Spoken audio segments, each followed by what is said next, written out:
Yang terhormat Ibu Reka Ramadan selaku dosen pengampu mata kuliah Statistika Deskriptif dan teman-teman M25A yang saya cintai dan banggakan. Di sini kami dari kelompok 3 yang beranggotakan saya Anissa Adiana Rahman, saya Sefira Kraftilia, saya Widya Ramadina, saya Abraham Cahya, saya Syekha, saya Putri Putri. Di sini kami akan mempresentasikan mengenai perbandingan upah minimum provinsi atau UMP antar provinsi di Indonesia tahun 2023 sampai 2025. Dilanjut ke pemateri yang pertama, persilakan. Baik, saya akan melanjutkan. Jadi, di sini ada latar belakang.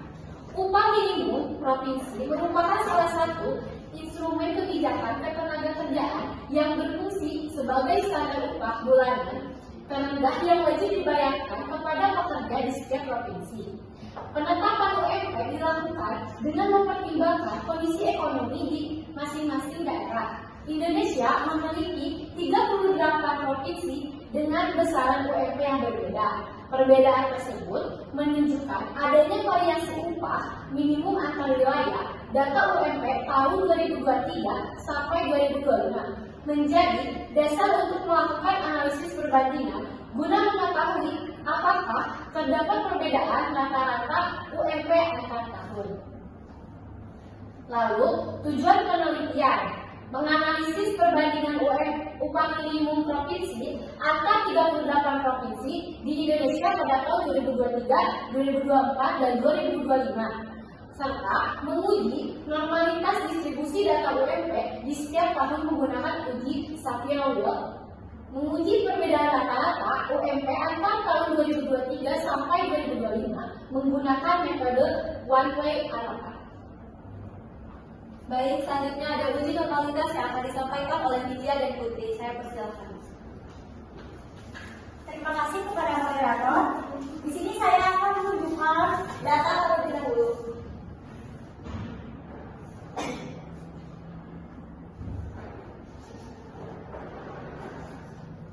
Lalu di sini langsung memasuki kepada hipotesis.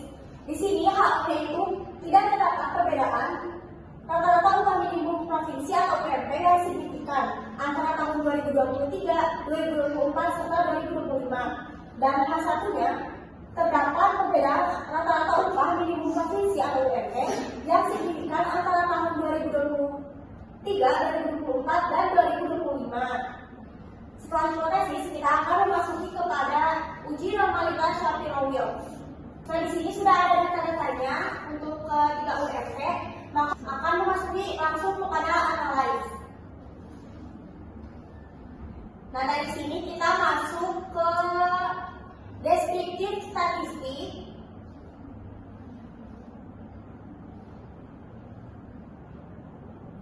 Lalu ke ekspor. Setelah ekspor itu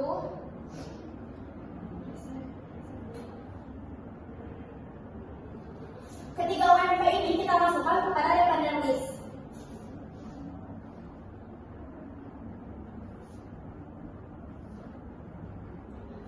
Kemudian kita masuk kepada plots. Dan di plots ini itu normative profit testnya kita checklist. Lalu kita klik continue dan kita klik OK. Nah, ini datanya dan yang kita pakai itu adalah data yang ini.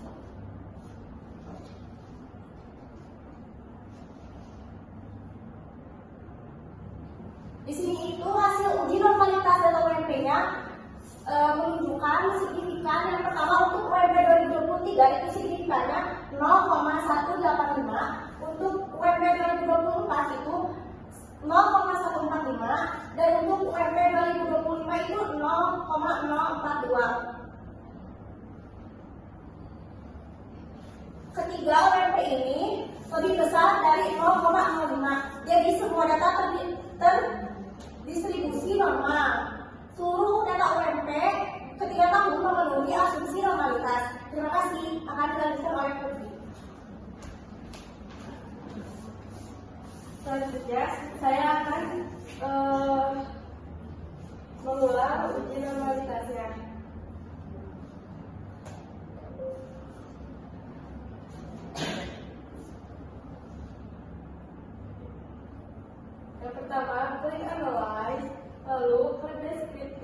statistik, lalu ke explore, lalu ketiga data UMP ini masukkan ke the present list,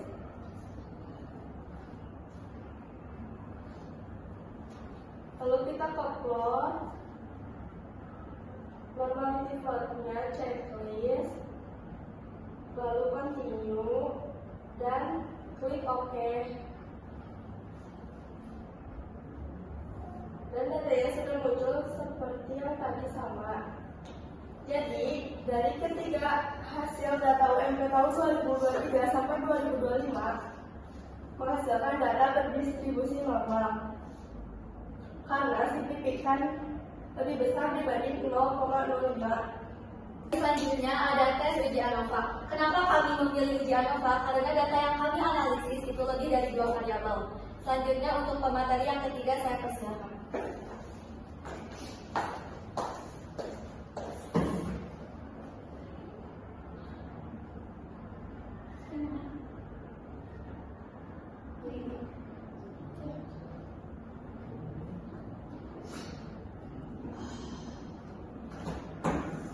Baik, selanjutnya di sini akan uji warnai ANOVA. Langsung aja ke analyze. Terus compressment. Terus warnai ANOVA.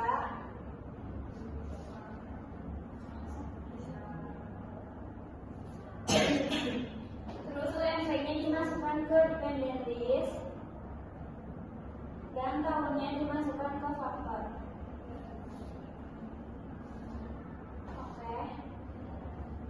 Nilai signifikannya itu 0,213, cara signifikannya 0,05, signifikannya lebih besar alfa maka HO diterima. Terima kasih. Selanjutnya akan dilanjut oleh Syaifah.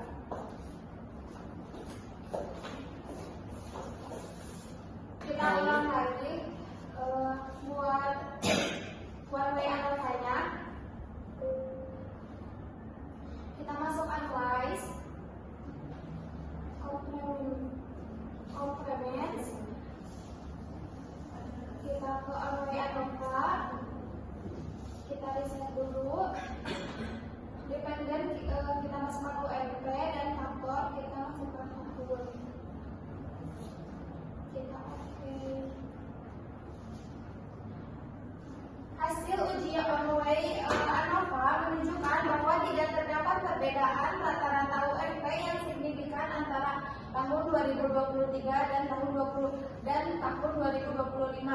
Signifikan 0,213 lebih besar daripada 0,5. Dengan demikian, HO diterima dan kenaikan UMP selama periode pengamatan bersifat relatif konsisten.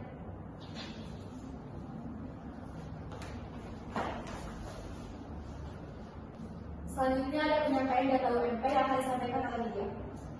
Baik, terima kasih. Kita sekarang sudah masuk kepada penjelasan dari data UMP tadi. Nah, yang pertama ini ruang lingkup data, yaitu pada tahun 2023. Lalu di sini untuk 2023 itu UMP terendahnya Jawa Tengah. Dan untuk UMP tertinggi tahun 2025 masih dipegang oleh Jakarta. Kemudian untuk UMP terendah tahun 2025 juga masih dipegang oleh Jawa Tengah. Terima kasih. Jadi dapat disimpulkan berdasarkan hasil penelitian mengenai perbandingan upah minimum provinsi di Indonesia tahun 2023 sampai 2025. Diketahui bahwa terdapat perbedaan besar UMP antar provinsi. Provinsi DKI Jakarta memiliki UMP tertinggi, sedangkan Provinsi Jawa Tengah memiliki UMP terendah selama periode pengamatan. Hasil uji normalitas Shapiro Wilk menunjukkan bahwa data UMP tahun 2023, 2024, dan 2025 berdistribusi normal sehingga memenuhi asumsi untuk dilakukan uji one-way ANOVA. Hasil uji ANOVA yaitu 0,213 sehingga tidak terdapat perbedaan rata-rata UMP yang signifikan antara tahun 2023, 2024, dan 2025. Dengan demikian, meskipun terjadi kenaikan nominal UMP di hampir seluruh provinsi, pola kenaikannya relatif konsisten selama periode pengamatan.